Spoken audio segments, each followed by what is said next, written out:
Well, unfortunately, I am here, which means I didn't win the Powerball. That was at $1.5 billion over the weekend. I believe somebody in Florida got the winning numbers. I don't have the sound bar all set up. Otherwise, I would have hit that person with the "Oh, good for you." The reason why the soundboard is not set up is because I am still in the Cannonball 101 studio.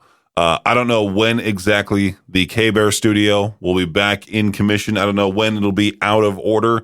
It was kind of weird showing up this morning with all the lights turned off in there. Nothing's even on. And, well, Viktor wasn't here this morning either, so I don't know where he's at. He always complains about no PTO, but then doesn't show up for work, you know? It's only 3 days before Christmas, though, so maybe he, in his true Viktor fashion, needs to buy Christmas presents.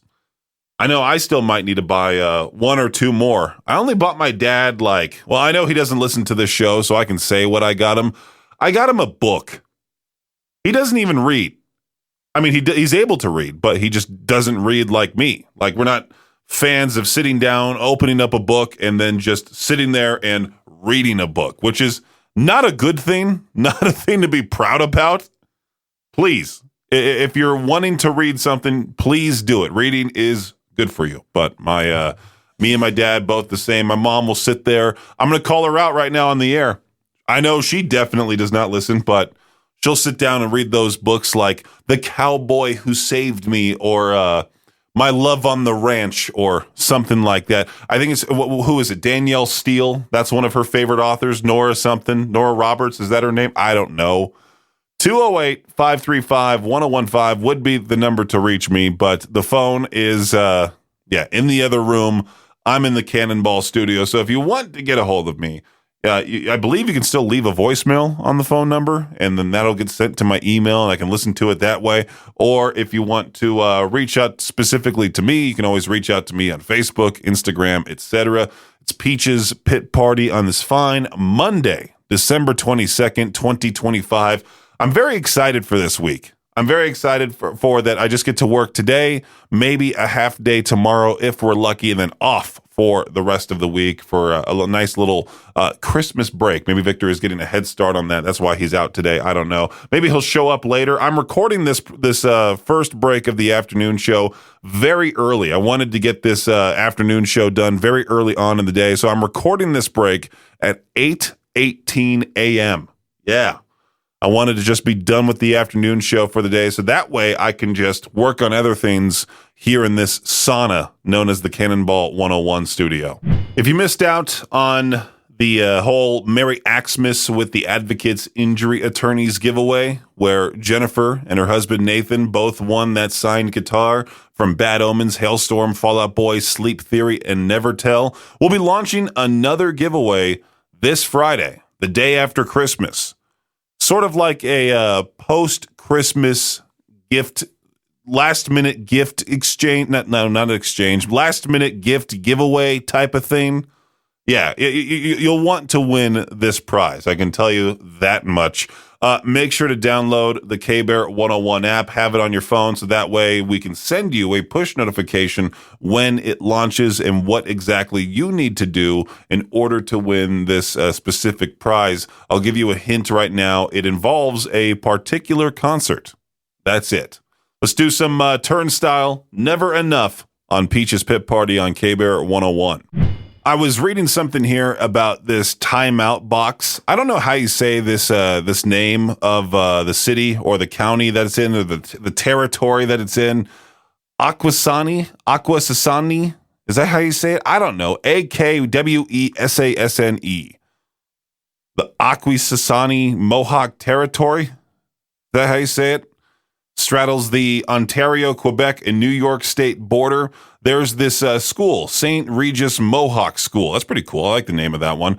It's a kindergarten to grade 5 school on the U.S. side. It's one of 4 schools in this particular school district. Anyway, the reason why I'm talking about this school and the reason why it's popping up in the news is because parents are outraged after photos circulate of this timeout box in the school. It's a little wooden box that is in the corner of the classroom. It's very just It looks like an isolation chamber. You know, every single time you watch a movie about people in prison, they get sent to what's called the hole, and it's like a little just den or a little one by one little cube thing.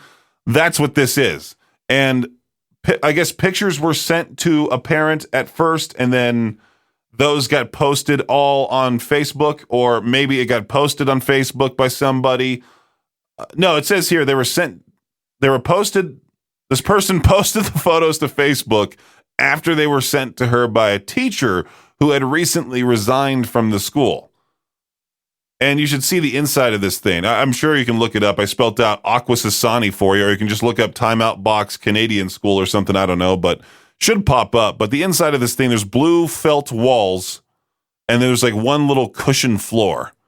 And there's no windows, no nothing. You're just stuck in there as a student.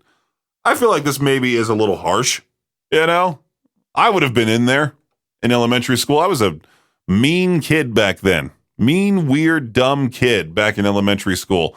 My parents, my mom specifically, would be used to the principal being outside my classroom waiting for her so she could talk to her about how bad I was that day. Oh, man, this timeout box. You put the biggest kid in the classroom in that thing. I don't think I'd be even able to fit in that thing back then.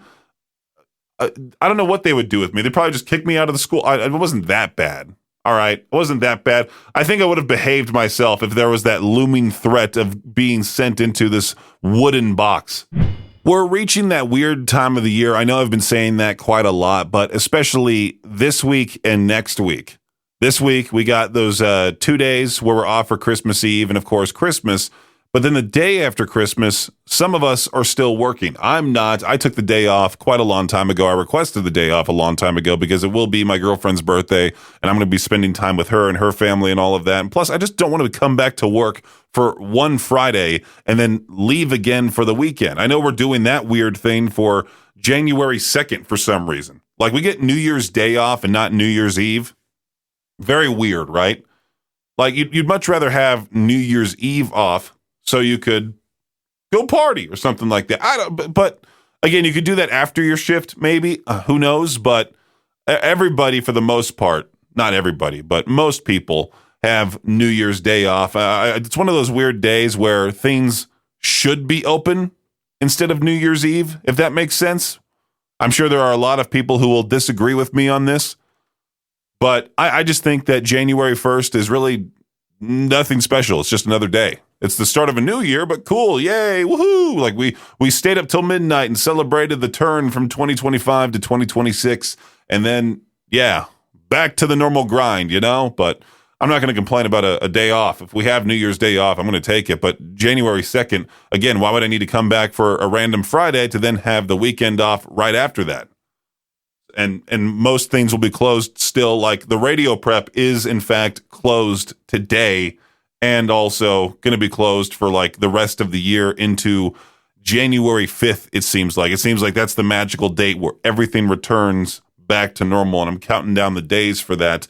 And pretty much right there in mid-January, I'll be heading home. Very excited. Just head home for a week. Get a nice break from Idaho overall. I need that break like every couple of months. Otherwise, I'll just go insane. Let's play some Daughtry The Bottom on Peach's Pip Party. It's KBEAR 101. So the sports report that I usually get, I don't think I'm going to get till next year, like I mentioned in that previous break. So the Shot Clock sports update might be a little weird. There was this Lions fan over the weekend, a Detroit Lions fan, that must have said something to DK Metcalf to really make him mad in order for DK Metcalf to then punch him in the face. This Lions fan said, I only called DK Metcalf his name before he swung at me. The Detroit Lions fan on the receiving end of a punch from Pittsburgh Steelers star DK Metcalf is speaking out, insisting he simply called the player by his full name before the incident, but DK is reportedly claiming something much worse was said. And I'm on DK's side. Fans, especially fans right there by the players, they'll want to say something to have that viral moment.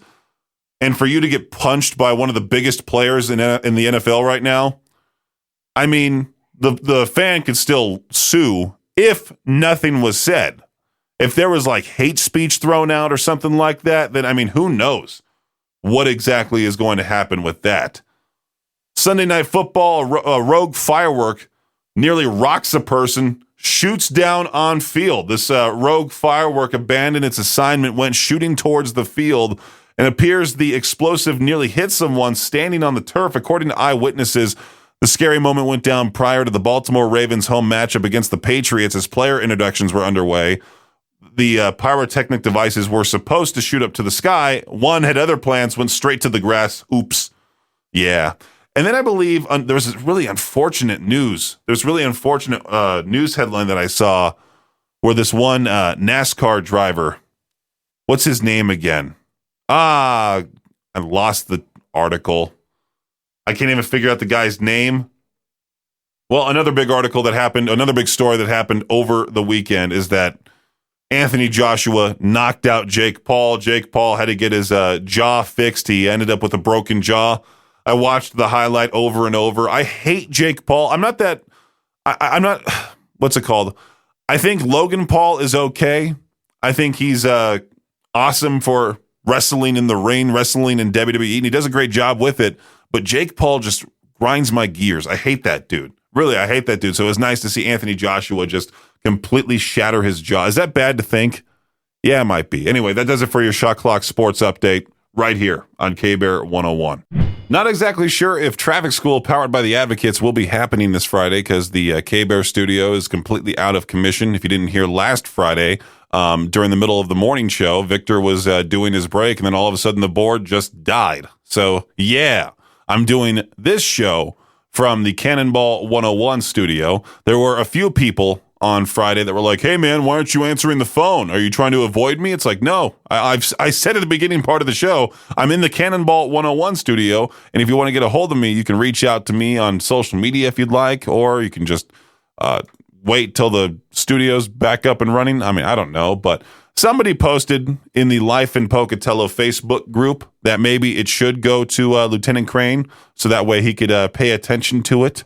Charlie, she posted, so when did we start running stoplights that aren't working? And we're not treating it like a four-way stop. Just because the power is out doesn't mean you shouldn't stop at a stoplight. I want to know when this law was passed. Any single time there's a four-way intersection, it becomes a four-way stop, right? When the lights aren't working, you are to treat it as a four-way stop. If they are working but are delayed and you have been at the red light for a consecutive 9 minutes with no one else around you, you have to just basically be cautious and go through it when it's safe. This Courtney lady, she thinks she has all the answers. We should definitely get the right answer from Lieutenant Crane whenever traffic school is supposed to happen next. Maybe this Friday, maybe next, maybe the one after that. We'll keep you updated. Traffic School, powered by the Advocates, normally every Friday at 8:45 on The Viktor Wilt Show. So my friend Zach, he has this toxic trait where he likes to start arguments for no reason at all. Like he'll just sit there and then ask you a question that he knows you'll react violently to, or you'll kind of give this answer that he doesn't want to hear, and then he'll start going back and forth with you. It's an awful, awful trait. And I don't usually answer dumb questions, so when he asks me stuff like that, I just stay quiet because I just don't want to argue with anybody. It's like you can believe in what you want to believe in, and so on and so forth. If you want to believe the earth is flat, good for you, pal. I'll just think you're stupid, all right? So last week, or it might have been the week before, I asked the question, what soda tastes awful? And I've always talked about how Dr. Pepper has the biggest cult following. It does. There are tons of people out there that act like they work for Dr. Pepper and they think it's the best soda ever, right? They're almost as loud as the Hydra homies to where they say like, oh, I don't drink soda, I drink water all the time because I'm better than you, type of thing. So I for my answer for that question, I did say Dr. Pepper. I don't think it's all that great. I'm not a person who drinks it all the time. I hardly ever drink it just because I don't like the taste of it. But you never meet anybody who's passionate about Dr. Pepper as they are with another soda. Like you never meet someone who's like, man, I love mug root beer. It's better than you, or it's better than your choice. That type of thing. So I mentioned that in the KBEAR 101 Idaho Rock and Metal Facebook group that Dr. Pepper tastes awful to me. So then Zach, yesterday, I made this post all the way back on December 15th. It was yesterday that Zach goes, so what's with all the Dr. Pepper slander? Like, well, I just don't like the taste of it. Doesn't mean my opinion's wrong. Everybody has their own opinion. That's why there's a wide variety of sodas. One of our friends is obsessed with Mountain Dew. You know, usually people who are like 16 are obsessed with Mountain Dew.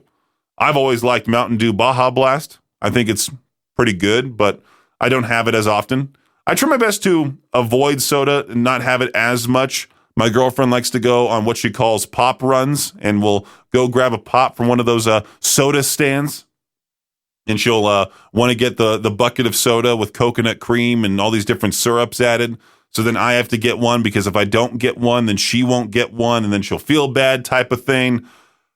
I usually get like the 16-ounce Pepsi with cherry and coconut cream in it, and it's good. I like Pepsi. I think Pepsi tastes great. I don't understand why people are hating on Pepsi. It's weird. It's just a soda. It's Pepsi versus Coke. It's always that. But then you have the Dr. Pepper drinkers who are off to the side. You know that meme of the two very angry-looking dragons, and then there's the one silly dragon sticking its tongue out? I like to see Pepsi and Coke as the two serious dragons. These silly dragons, the Dr. Pepper people. It's like someone put it really well, or somebody put it really well over the weekend. Saying that Dr. Pepper is like the Taylor Swift of sodas, to where if you insult it, the fans are going to come at you.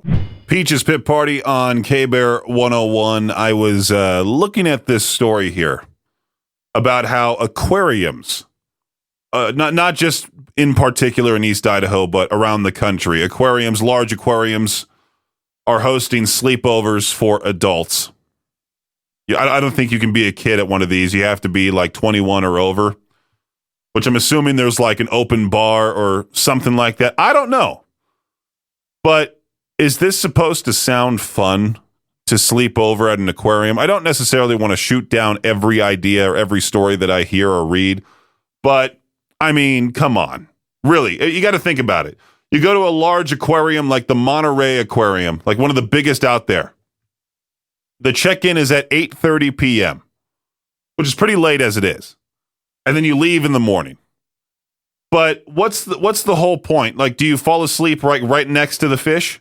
Is that what you're supposed to do? You're supposed to fall asleep next to the giant sea bass, or maybe even the manta rays. Who knows? You know, there's those touch tanks. You fall asleep next to those stingrays that you can touch, so you can just wake up in the morning and start touching them and be like, good morning, stingray. Touch it with 2 fingers, rub it down his slimy back. Kind of weird, right? Are you supposed to sleep on the floor? Do they have air mattresses for everybody signing up for this? I can only imagine. I decide to do one of these things. Like I go back home to California. I go to the Aquarium of the Pacific in Long Beach, and we all just have to sleep on the floor in the giant main room. Yay! I have to plug in my CPAP somewhere. They'll probably think I'm annoying because I got to sleep by an outlet. I got to specifically reserve that spot right next to the electrical outlet. Would they even allow me to sleep over at an aquarium if I have a CPAP machine, or would that scare the fish? I don't know. Here's Royal Bliss by my side on KBEAR 101.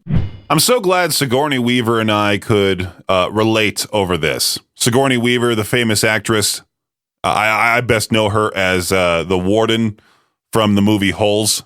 I know most people know her from, is it the movie Alien? Is that it? I didn't realize how old she is. She looks great for 74 years old. Sigourney Weaver, shout out to her, one of the coolest woman out there. Is she 74? I thought I looked it up previously. Not that. She's 76. She's been in the Avatar movies, the Alien movies, Ghostbusters. I mean, she's a well-known actress. I just first saw her in the movie Holes. The movie Holes is awesome. Like, nobody should be ashamed for liking the movie Holes. People should be ashamed for liking the movie 2001: A Space Odyssey.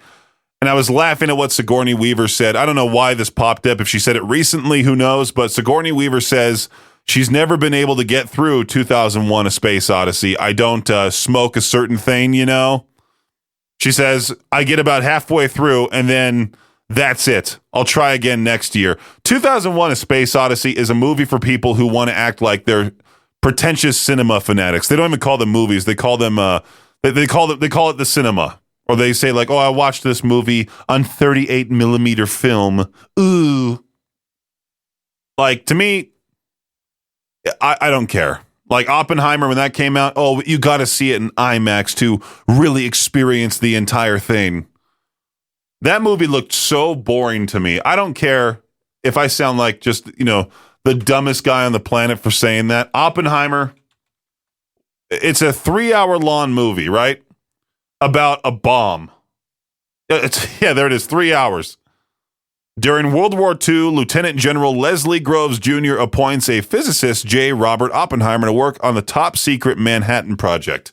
Oppenheimer and a team of scientists spend years developing and designing the atomic bomb. Their work comes to fruition on July 16th, 1945, as they witness the world's first nuclear explosion, forever changing the course of history. It doesn't sound all that appealing. A 3-hour long movie about a bomb going off. Woohoo! Yeah. Like, I don't know. I feel like some of these directors, they take it way too seriously. I don't know. I just want a good movie. I just want something that has a great story. It's not elongated for no reason. It's not shot in a special way to where you're like, ooh, look at what is it? Look at this camera angle. It's set up a certain way to where it's all symmetrical. Who cares? Just tell me a good story. That's it. I know I've already talked about Traffic School, powered by the Advocates. And I believe the subject matter was already talked about as well. Is it legal to put Christmas lights on your car in Idaho? East Idaho News put out the article. Here's what the law says about that whole thing. East Idaho News talked with the Boise Police Communications Manager, Haley Williams. According to Haley, putting Christmas lights on your car should be fine, as long as they don't create a risk for other drivers. But for a fact, people are going to be distracted. The reason why I'm talking about this is because one of my Facebook friends posted a couple days ago that they saw this car that I also saw on Sunnyside when I was driving to work or driving away from work one night, where this car is just covered in Christmas lights all over the thing. It's very distracting. I turn my head to look at it, and I'm driving on one of the busiest roads in Idaho Falls, Sunnyside Road. I'm shocked this person hasn't gotten in legal trouble for it. Maybe they have, and they just keep doing what they're doing. People have that type of money where they can just get ticketed and be like, you know what?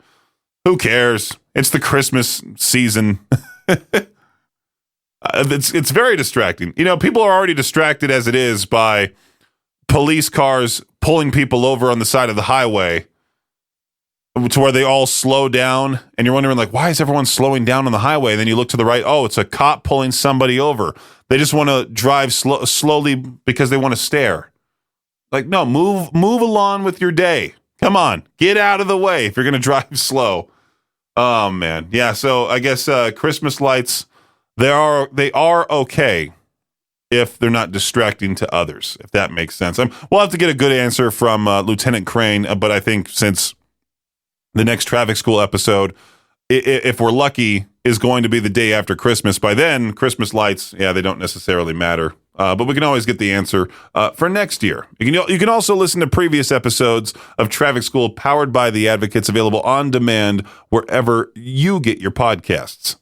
There's been this sort of back and forth my girlfriend and I have been having because she wants to have a white Christmas every single time.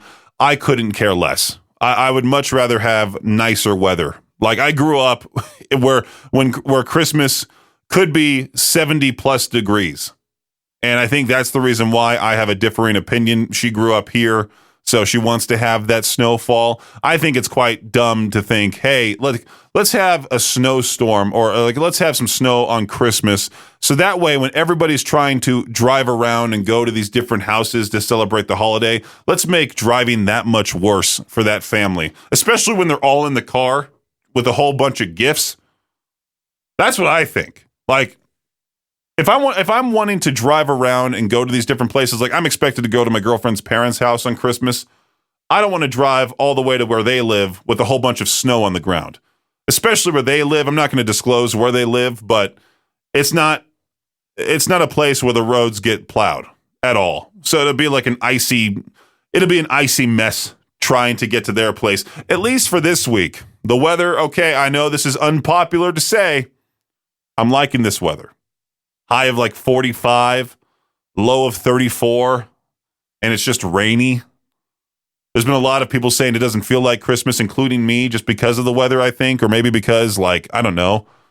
I'm just thinking so far ahead every single week that I'm like, oh, it's Christmas? Cool, thanks. That or I'm just getting older. I don't know.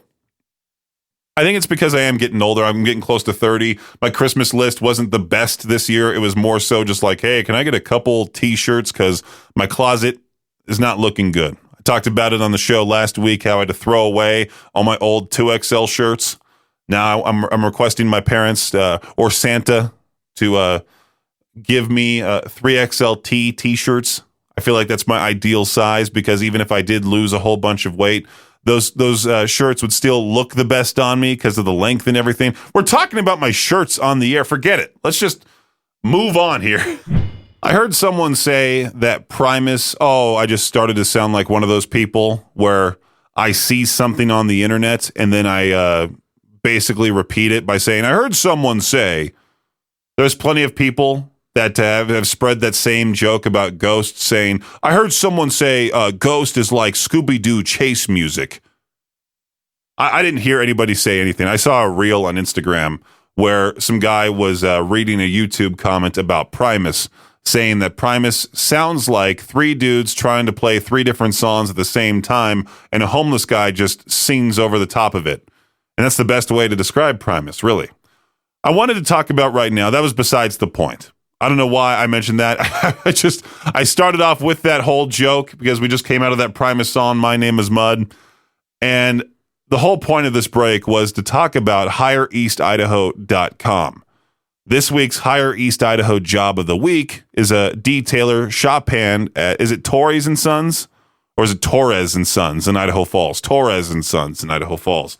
This job includes washing and detailing trucks and trailers inside and out, keeping the shop clean, learning to change tires, helping out with anything that is needed in the shop, no experience necessary, willing to train 40 hours a week, $15 per hour starting, Monday through Friday with weekends off. Apply for this job if you're interested and check out more opportunities at the newly redesigned HireEastIdaho.com, connecting people with opportunity, free for job seekers, and new jobs are added all the time. I know that right now is a tough time for a lot of people, especially with those who want to make a change in their career. I have talked to a lot of people coming out of college who want to get a job, but they've applied everywhere and nothing seems to be working for them.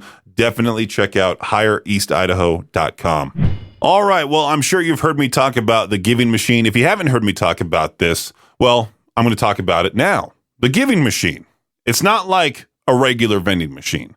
Instead of snacks or candy, you're donating something that truly matters, like a year of school for a girl, or prenatal care for a new mom, a beehive for a family, meals for seniors who need a hand. You get it, right?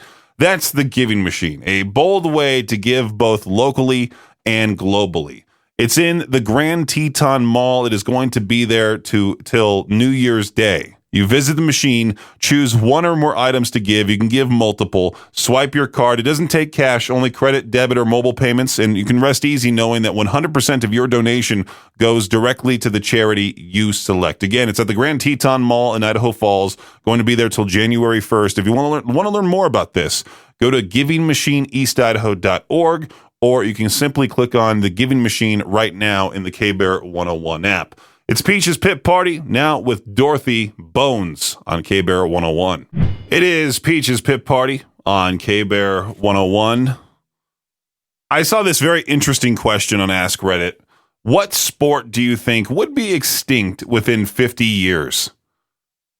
Someone said, I don't think NASCAR is going anywhere, but local short track racing has been in a rough spot. Tons of tracks have been sold simply because they are worth more as housing developments than racetracks. Drag racing too, because how much louder is it than other motorsports? So many tracks that have been that had been open for 50 plus years are now gone. Well, I mean, yeah, that could be one of them. I'm trying to figure out what exactly my answer would be. I was hoping it would be maybe soccer, because I'm the biggest soccer hater. I keep talking about how dumb soccer is. There are people out there who will rip on basketball, but they're a huge fan of soccer. And the whole And like you sit through 90 minutes of a bunch of dudes kicking the ball back and forth, and then the game ends up being 1-0. Like, how dumb is that? At least with basketball, you got tall guys dribbling the ball. I mean, all sports are kind of silly if you really think about it. I mean, like basketball, you got a bunch of tall dudes dribbling the ball up and down a court. They score like 120 points or whatever. It's a lot of points. Going back to this question, what sport do you think will be extinct in 50 years? Bullfighting, it's the clearest example. Each generation supports it less. It directly clashes with current values regarding animal welfare. It now depends heavily on subsidies and local tradition. In many countries and regions, it is banned or declining. And someone replied saying it won't be missed. It's just animal torture. Yeah, I agree. Someone else said, I was surprised to hear in a conversation at the gym that racquetball is in decline. I used to play often in college, but that was 20 years ago. That was coming from a racquetball enthusiast who had just played a session. I mean, pickleball is now the newest craze, and I don't know when exactly that one will go extinct. I just know for a fact that there's this tennis court facility right by my parents' place. And it's really funny if you look at the sign of it, because it says Old Ranch Tennis Courts, and then real tiny next to it, and pickleball. Because they want people to know, hey, pickleball's here. And there's like a 6-month waiting list to play pickleball there. 6 months. Imagine signing up half a year early just to play some dang pickleball. I think there's only one time I played pickleball. I might need to learn how to do it again just to see if it's actually that fun or if it's just something that old rich people really want to do. They cut down a bunch of trees in this town in British Columbia, and instead of removing the stumps, they just left them. Not temporarily, not we'll get to it later, just straight up said, that's what the street looks like now. I'm glad they removed the stump. So I was a little irritated with my apartment building, not my specific apartment building, but the one next to mine.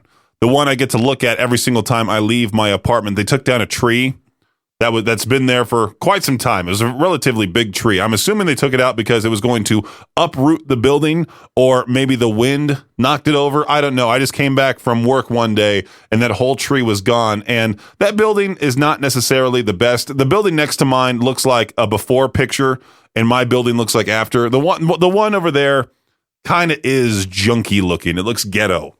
Looks very bad. And so when they cut down that tree, I now get to see inside that person's apartment from their kitchen window. It doesn't look good at all. But luckily, they removed the stump.